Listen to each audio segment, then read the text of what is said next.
Hello and thank you for joining us today. Now we're going to go over to a self-defense workshop in a moment, but first of all we're going to start off with our regular team talk to find out a little bit about one of the members of the Rhythm Centre.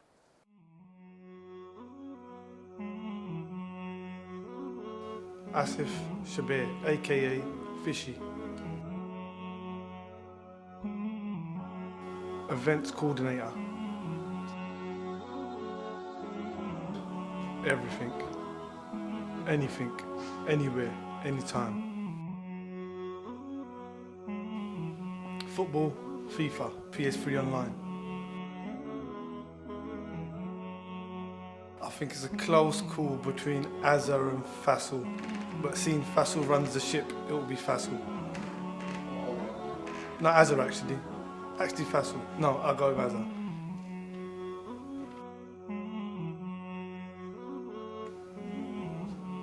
That is, there's quite a few. I would go for AK on his day, armour. Self-sufficient, money-wise, 5-a-side football pitch, and a 50-inch TV with FIFA where you can play online. My dad.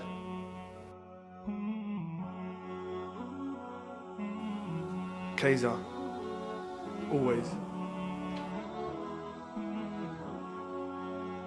Azza, by far.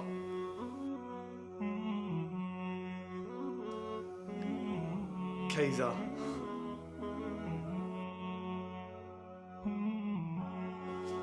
Zabs. Say anything about his daughters, anything like what time they're going to school and he'll just start crying. Anything to do with his daughters, he would just burst out in tears. Zabs.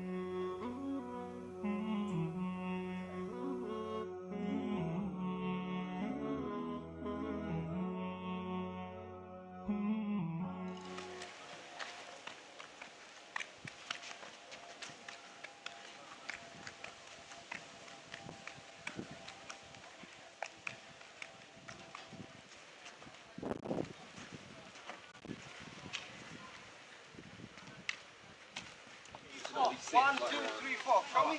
1, 2, 3, 4. 1, 2, 3, 4. 1, 2, 3, 4. Everyone with the left hand. Yeah, left hand. And left leg forward. So what are you doing with the left hand? 1, 2, 3, 4. 1, 2, 3, 4. 1, 2, 3, 4. Yeah? 1, 2, 3, 4. 1, 2. Now you're trying to hit me. Number 1. See that? Number 2, he's here. And every time we do the same. Look, I'm here. Take a stick from him. Look, he's going to the MMA. Here, take him down. Boom, strike him. Yeah? It's not US sticks. Yeah? It's blade. That's knife. That's anything. If you try to thrust me, we say thrust, not stab. Thrust. Look here. Yeah? So now you're trying to thrust me? I'm here. Yeah? This arm, again. Yeah? Look. Striking me here. Look. Yeah, I can take him down. Don't go down. Here, there. Look. Yeah? You can finish him here. As soon as I go, I'll take a stick from him. Yeah? So if you do that 1, 2, 3, 4, 1, 2, 3, 4, like it, look, 1, 2, 3, 4, yeah? So he hitting me 1, not with the hand, look, with the hand, yeah? Hitting me number 1 here. Here. Yeah, number 1. Yeah? No, we do 6. Yeah? We do 6. So, number 5. Number 5. Watch me, boys, number 5, yeah? Now, you're trying to strike me here. What am I going to do now? I strike you, what are you going to do? Strike me. Look, I'm blocking. I'm gonna weapon, strike me. Look, I'm blocking, yeah? Again, strike me. Look. Blocking, yeah? Taking the weapon from your hand. Look, you're here. Taking you down. Yeah? I'm not gonna hit you. I'm not gonna hit you. Yeah? Your dad's watching. Yeah, so that's it. So if I try to hit you, what are you gonna do? Yeah? Yeah, I'm hitting your head. I'm stabbing you. Come on. Again, come on. There you go. And we're gonna, oh, you hold my stick. Very good, because you're, again, do that. Okay, look, watch that. What's gonna happen? Did you see that? Yeah? So now hold that stick. With your hand, it's free, look. That's what you have to do. Go and do this. No, watch me, go hold my sticks. That's what you have to do. Go and do that. Yes, go on. No harder, just go soft, gently. Yes. Not with the energy, just gently, yeah? What we're gonna do first, if I attack you with the stick, say that's a dagger in a stick, or that's a anything, weapon. Hammer. Yeah, or hammer, how are you gonna defend yourself? With weapon or non-weapon? With a weapon or non-weapon? Anything. Weapon. You're gonna block, yeah? So I'm gonna come to kill you. What are you gonna do? Very good. I like that. It's good. And how about you? If I do that to you? Block it. Or you problem with my brother, I'm gonna come to you. What are you gonna do? Show me. If it's a blade, you're gonna cut your hand. How are you gonna block? Show me how you're gonna block. Very good. Go on, block that. Block. Go on with another hand is here. Yeah, block it. Yeah, that's it. Very good. Because they know a little bit. And you, what are you gonna do? Mohib Rahman, now we've just seen some of your action there and it seems fantastic. The kids seem to absolutely love it. How did you get involved with that? Because I used to love a sport, because my sport is my favorite. My friend, they used to go to the boxing and that.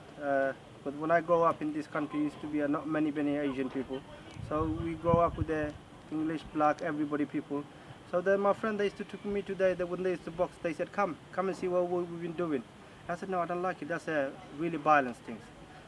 When I see them, then I get involved with them automatically. So that's why it's becoming my hobby now.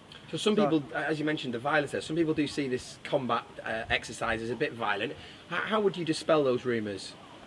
Combat, because that's going to be good for the state actually, because for everyday life, yeah. You don't know what's going to happen to the coming to the state anyway. People coming with the knife, people come with anything, yes. So it's more of a protection thing. Yeah, protection, and then you can defend yourself, like you can look after yourself, like a self-defense. Yeah. You have to defend yourself, like you go to the school for defend yourself. So you do martial art for defending yourself. So apart from the self-defense thing, I mean, we saw the kids getting right involved there. What other aspects does this sort of thing do to help the children? It's not only mean they doing a martial art. Martial art mean like they doing a martial art, they can learn martial art, they can fight. It's not mean they learning for this, go and crime to the state now. Make themselves good person, you know, become a personality, attitude, everything, good person. Make him like a discipline. Like So yes, it's good for discipline. So maybe that'll help in school. Yeah, school, yes, everywhere.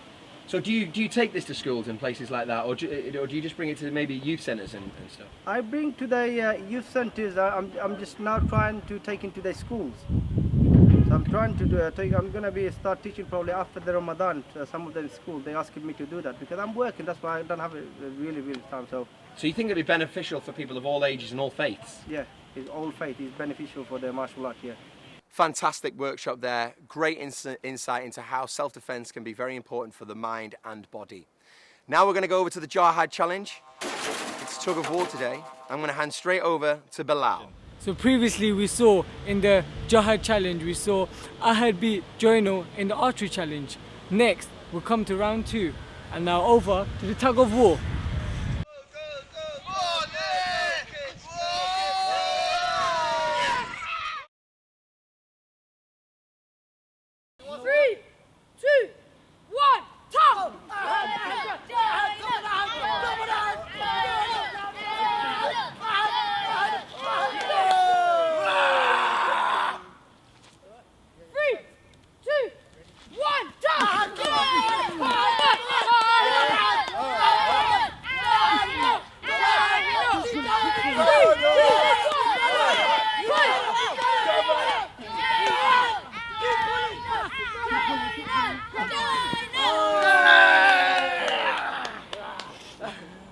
So Ahad, that's it now, 2-0, victorious in the Tug of War. How do you feel? I feel good. Look at these babies. You know, Tug of War we pulled him out of the game.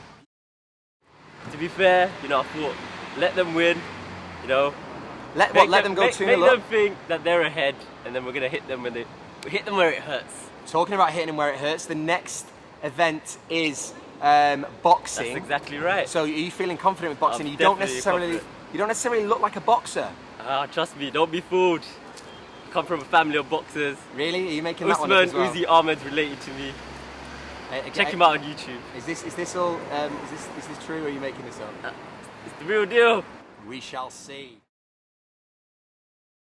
Hello. Today I am joined by Ashley, a minister from the Christchurch on Barking Road in Plastow, and also Imam Gulfraz, who is from the Islamic Society in Edmonton. Thanks for joining us, gentlemen. Now we're gonna have a bit of a conversation today about youth and so on and so forth. Imam Gulfraz, how did you become an imam? I finished studying the Alim course, which is about a 7-year course, and thereafter that qualifies you for the basic studies within our religion. So that gave me a good grounding on the outlook. And yeah, thereafter there was an offer that was there. There was a position that was that I got told of, and I went for the interview, and they thought that I was most appropriate for the job, and continued from there, really. Was it something you wanted to do when you were younger? Was it something you aspired to become? It's a desire that I had just in terms of helping the people at large, and it was a good opportunity to do so. Okay. And Ashley, the same question to yourself. How did you become a minister? Quite an unusual journey in many respects, although I do come from a house where my father's a minister. And so for a lot of years I didn't want to be a minister because other people thought that's the natural progression for somebody to do that. So almost like the boy whose father's a carpenter, the dad wants him to be a carpenter. It's the same principle. Same kind of principle. But I always believed in God. I always went to church. And about 19 I went off to Bible college because I wanted to find out more about this faith I believed in, but I didn't want it just to be because my dad had told me about it. So I went off to Bible college to find out more about that. And I went through a journey of becoming a youth worker, something called an evangelist, working for an Anglican church, which is just talking about God to people. And then eventually became a pastor of a local URC church in Bradford. And then went for formal training within the United Reformed Church and came here 6 years ago. Oh, excellent. So you moved down from north and now you're in London. Yep. Now, obviously, you both have a very important role to play in your communities. And currently the youth of today seem to be lacking in a lot of areas and are struggling to succeed. And what part do you think, Imam Gulfraz, that your organisation can do to help the youth of today? We try to provide them with some direction. There's a lot of confusion. There's many paths that are there for them to choose, and different societies for them to get involved in. But at the mosque, we try to give them that direction that not only gives them a outlook within the current life that they live in, but also preparing for the next life, which is one of the basic beliefs for a Muslim. Okay. And along with that, the way to deal within society, building up their characteristics, their morals, just living within society within a particular way. So that's more or less that what we try to provide them with. Okay, do you find that, obviously it's quite a multicultural society, that, especially in London, do you find that some of the youth that come to your society have to kind of work harder to study their faith and so on and so forth because of the constraints of school and things like that and what they're taught at school? There are challenges that come from school, there are challenges that come from the background that they're from, but then we try to make it, one of the purposes that we have there within the youth groups is for people to come within a common ground. So there's a benchmark that people that would like them to reach, like just commonality between them, like basic things that where we should have respect for one another when it comes to the way to talk and like really basic things. Yeah. And Ashley, yourself with Christchurch, do you have any things that are run for the youth specifically, like any youth clubs or anything like that? Well, we have our Sunday morning we have a youth group, so they do biblical teaching and how they can live their life alongside the Bible, but also how they do that in and amongst being in British society right now. And that's often a difficult thing because British society is so secular. It's all about making money and doing what you want. And what we're trying to teach is that actually God is a big part of society and that we should try and live in community with one another, which is the way God created us. And so we do a lot of teaching sessions, but also we work with other churches and other groups like Youth for Christ and Eden Project and other projects in and around the borough, which provide sports facilities, games facilities, youth facilities, that enable young people to have a place to meet other than just in a park with their mates. So we try to create a friendship group, whilst at the same time finding this discussion about what is life all about? What is life as a journey? How do we journey on it and keep ourselves on the path? Excellent. So in terms of, obviously you cover the faith elements there, but what role do you think organisations like the Rhythm Community Centre play in terms of helping faiths come together, or the youths in different faiths come together and have that cohesion? Imam Gulfraz.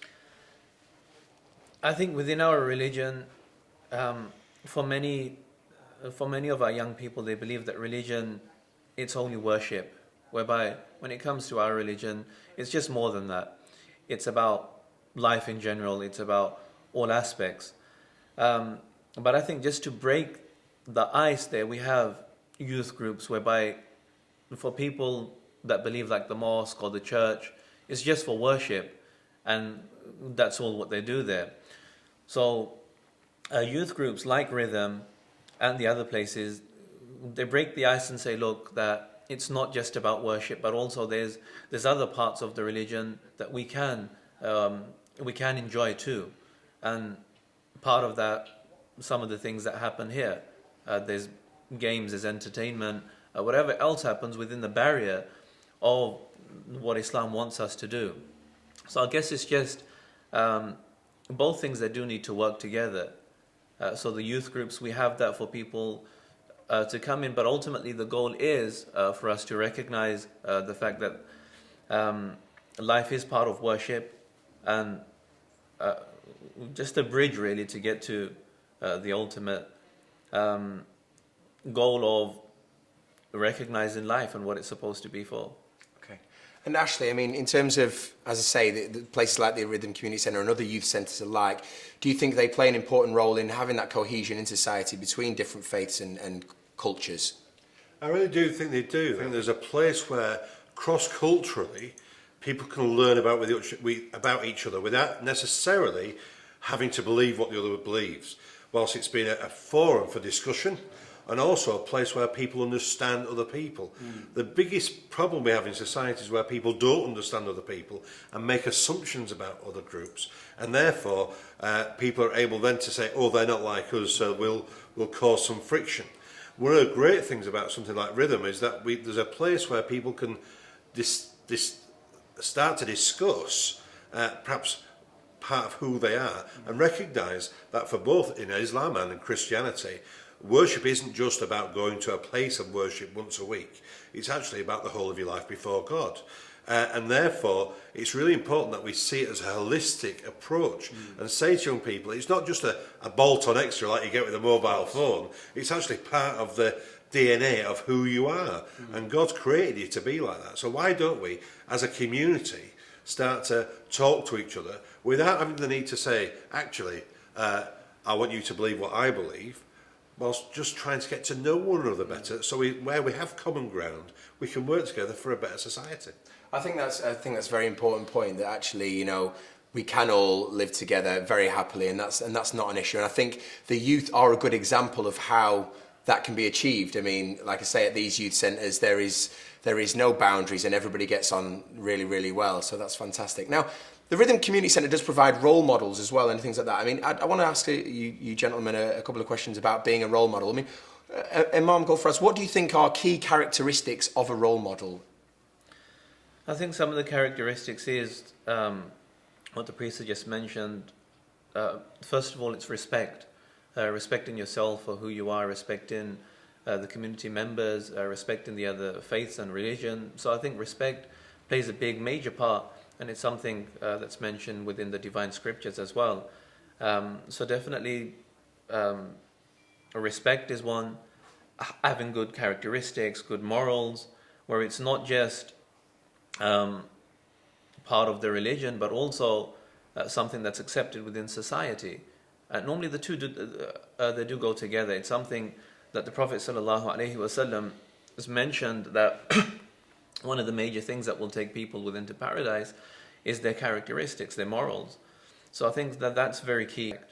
So is there anybody out there that you would possibly say to the youth, look, this is a group of people that would be nice to follow, or a specific individual? Are there any role models out there, do you think? I mean, if there's none, then it's a bit of a worry, but is there anyone that you'd like to say, maybe point the youth towards? I think there's a lot of people that we are directed towards who are not supposed to be role models.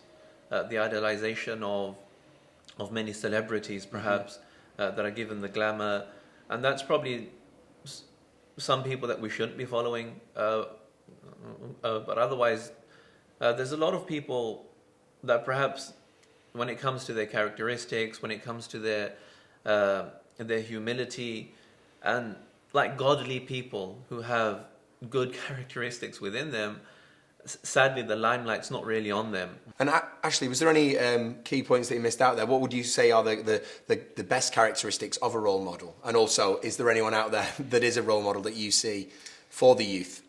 I think the best characteristics of a role model is somebody that's honest. I mean, the difficulty is in our society today, we try to build people up, and then when they make a mistake, they're vilified in the press, they're made to sound like they're evil even. And they're just normal people that live life and they make mistakes under extreme circumstances. And so it becomes very difficult to say the way we hold people up as role models, and when they fail, they're absolutely torn to shreds. It's very difficult to live in that limelight. But I think one of the key things, the people that I looked to when I was growing up, the people that I trusted, were people that were honest. The people that actually lived a life that was truthful, and they didn't pretend to be something that they weren't. You didn't find them saying one thing on one day and living another thing on another day. Their whole life seemed to make sense. Before we go, I'm just going to ask for one little comment from both of you. I mean, if you could give one piece of advice today, what would it be, Imam Gulfraz? Just one piece of advice. I would say be the change you want to see. Be the change you want to see. Be the change you want to see. Excellent. And Ashley? Be true to yourself. Don't allow somebody else to make your choices. Excellent. Well, thank you very much for that, gentlemen. That was absolutely fantastic. And thanks for watching.